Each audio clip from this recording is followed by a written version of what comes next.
আজকে আমরা ক্লাস সিক্সের গণিত প্রবাহ অর্থাৎ অঙ্ক বইয়ের নিজে করি 6.4 পেজ 84 নাম্বার এই অঙ্কগুলো করব এবং তার সাথে নিজে করি 6.5 85 নাম্বার অঙ্কগুলো করব। তো এক দাগে কী অঙ্ক বলেছে দেখো, এক দাগে বলেছে আয়েশার বাড়িতে কয়েকজন বন্ধু এসেছে। আয়েশার বাড়িতে কয়েকজন বন্ধু এসেছে। আয়েশা 6টি আপেল নিয়ে এলো, প্রত্যেকে 1.5টি করে আপেল খেলো, কোনো আপেল পড়ে থাকলো না। হিসেব করে দেখি আয়েশার কতজন বন্ধু আপেল খেলো। তাহলে কতজন বন্ধু বলেছে, তাহলে আমরা ঐকিক নিয়মে সাহায্য করতে পারি এই অঙ্কটা। তাহলে লিখতে পারি কি, দেখো 1.5টি, প্রত্যেকে 1.5টি করে আপেল খেলো। আচ্ছা, তার মানে চেয়েছে তোমার বন্ধু কতজন। আচ্ছা, তাহলে 1.5টি অর্থাৎ 2 2 আর 1 3-2, 3-2টি আপেল খেলো। প্রত্যেক মানে একজন, আমি এই যেহেতু জন বার করতে হবে তাই ডান সাইডে রাখলাম। ঠিক আছে, তাহলে একজন, ওই সরি, একটি আপেল খাবে,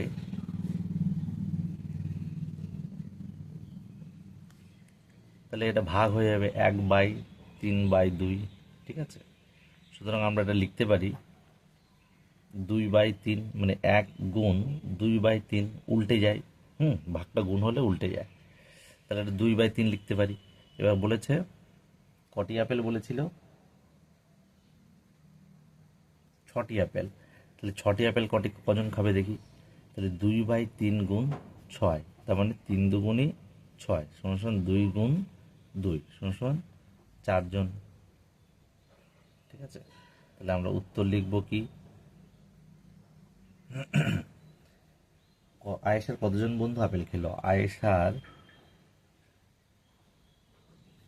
4জন বন্ধু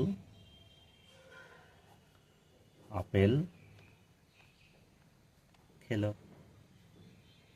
ঠিক আছে, হয়ে গেল আমাদের এক দাগ। তো দুই দাগ বলেছে, দুই দাগও একদম একই রকমের। দুই দাগ বলেছে 9টি সিদ্ধ ডিম আছে, প্রত্যেকে 1.5খানা করে খেলে কতজন 9টি ডিম খেতে পারবে। তাহলে এখানেও জন বার করতে হবে, তাহলে প্রত্যেকে 1.5খানা, তাহলে 1.5খানা করে ডিম খেলো। দুই দাগে আমরা লিখব 1.5টি অর্থাৎ 3/2টি ডিম খায় একজন, প্রত্যেকে মানে একজন, তাহলে একটি ডিম খাবে, তাহলে 1/3/2 তার মানে আমরা লিখতে পারি এটা 2/3 উল্টে যাবে আগের অঙ্কের মতো। আর কটি ডিম ছিল, 9টি, তাহলে 9টি ডিম 2/3 গুণ 9, গুণ হবে বেশি বলে, তাহলে 3 3 9, তাহলে উপরে হচ্ছে 2 গুণ 3 সমান 6 জন। ঠিক আছে, তাহলে আমরা উত্তর লিখব, উত্তর লিখতে হবে কি, কতজন 9টি ডিম খেতে পারবে, তাহলে 9টি ডিম খেতে পারবে 6 জন। ঠিক আছে, দুই দাগ আমাদের কমপ্লিট হয়ে গেল। তিন দাগও বলেছে, 3 দাগ বলেছে 5টি বিস্কুটের প্যাকেট আছে, প্রত্যেকে প্রতি প্যাকেটের 1/4 অংশ করে খেলে কতজন সমস্ত বিস্কুট খেতে পারবে। তাহলে এখানে জন বলেছে, একই ব্যাপার। তাহলে বিস্কুটের প্যাকেটের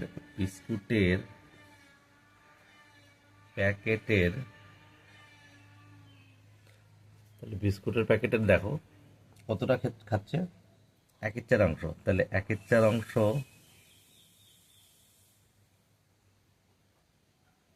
খায় একজন, যেহেতু প্রত্যেকে বলেছে।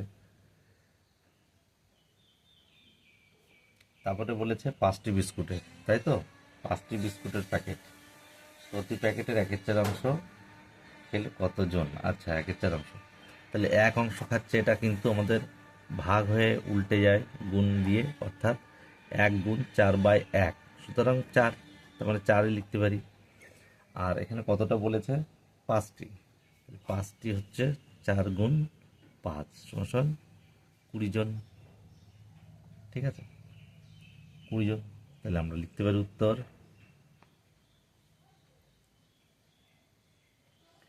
20 জন সমস্ত বিস্কুটের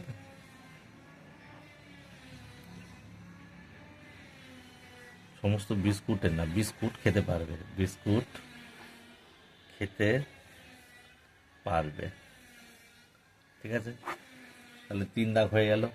তো দেখো 4 দাগ, 4 দাগ বলেছে মান খুঁজি। ঠিক আছে, মান খুঁজি।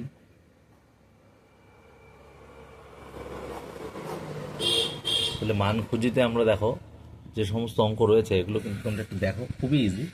তো 1 দাগ বলেছে কি 4/1/3, 4/1/3।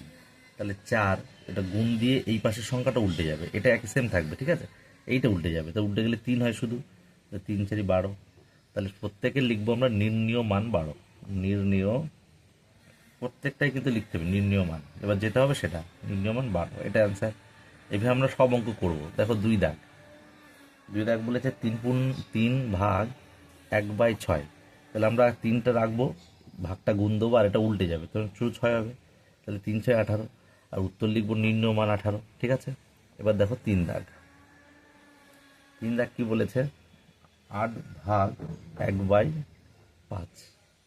তাহলে 8 গুণ 5, তার মানে 40, নির্ণীয় মান 40। ঠিক আছে, 4 দাগ, দেখো 5/1/4, তার মানে 5 গুণ 4, তার মানে 20, নির্ণীয় মান 20। ঠিক আছে, আমি ফার্স্টেরটা আর লাস্টেরটা উত্তর লিখে দিচ্ছি, তোমাদের কিন্তু সবটাই লিখতে হবে, পরীক্ষায় কিন্তু অবশ্যই উত্তর লিখবে।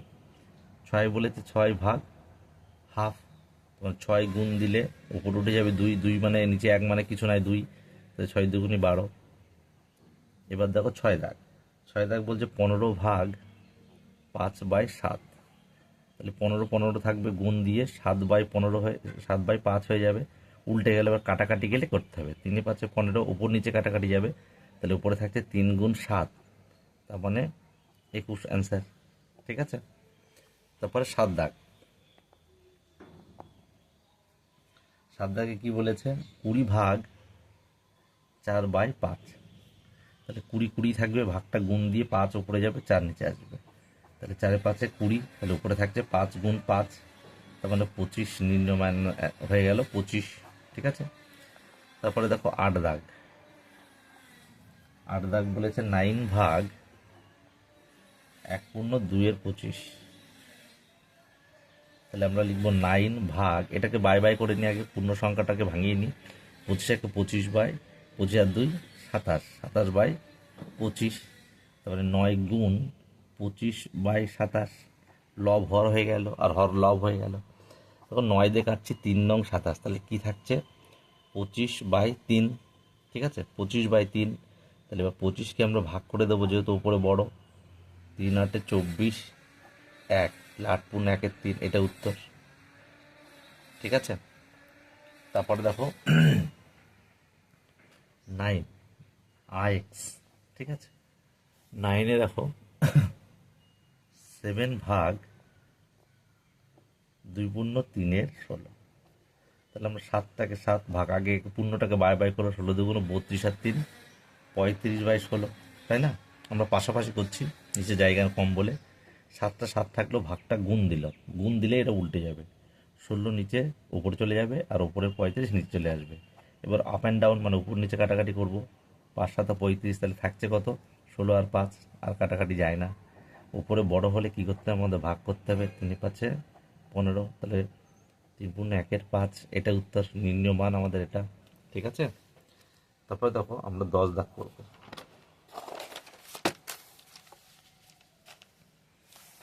10 দাগ অর্থাৎ এক্স। ঠিক আছে, এক্স দাগ, দেখো 4/2/10-13। ঠিক আছে, তাহলে 4/13 × 2 = 26 আর 10 36/13, তাই তো? তাহলে 4 এবার গুণ দিয়ে উল্টে যাবে, 13 বা নিচে 36, 4 9 36, তার মানে 13/9, তাই তো? তাহলে 13, যেহেতু উপরে বড়, ভাগ করবো, 9 1 9, 9 4 13, 1 × 4 = 9, এটা অ্যান্সার। নিম্ন মান 1 × 4 = 9। তারপরে xi 11/55/18। তাহলে কি হচ্ছে 11/55/18, সে একই নিয়ম, 11 11 থাকবে, গুণ দিয়ে 18 উপরে যাবে, নিচের 55 চলে আসবে উপরে, ওই উপরের 55 চলে আসবে নিচে। তাহলে 5 11 55, তাহলে হচ্ছে 18/5। এবার 18, 3 5 15, 3 3 পূর্ণ 3 5, এটা অ্যান্সার। ঠিক আছে, এবার দেখো লাস্ট অঙ্ক 12 দাগ।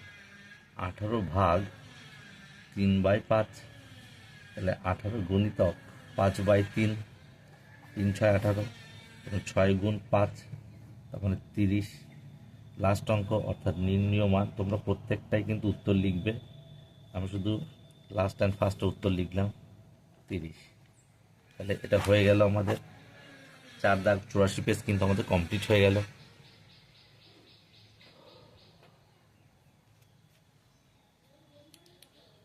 দেখো পেজ 85, নিজে করি 6.5। এখানে কয়েকটা অঙ্ক রয়েছে, একই ব্যাপার। তো এক দাগ কি বলেছে, 7/8 ভাগ 21/5।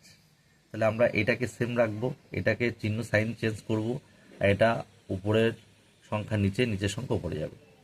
একই নিয়ম, 7 8 গুণ 5/21 হয়ে যাবে।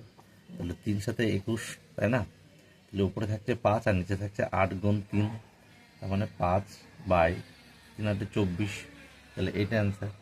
ঠিক আছে, 2 দাগ। এক দাগ হলো, 2 দাগ কি বলছে, 2 দাগ দেখো বলছে 5 পূর্ণ 2/3, 5 পূর্ণ 2/3 ভাগ 1/6। না সরি, 3 দাগ বলছে, তাহলে 3 দাগটা আগে করে নিই, পাতানো হয়ে গেলে যখন। ঠিক আছে, 5 পূর্ণ 2/3 ভাগ 1/6।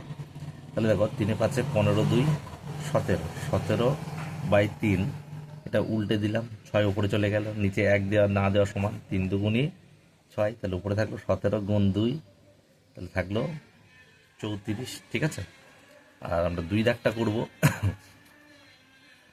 2 দাগটা করছি, দেখো 3/28 ভাগ 9/7। তাহলে 3/28টা কোনো চেঞ্জ হবে না, গুণ দিয়ে চেঞ্জ হবে এটা।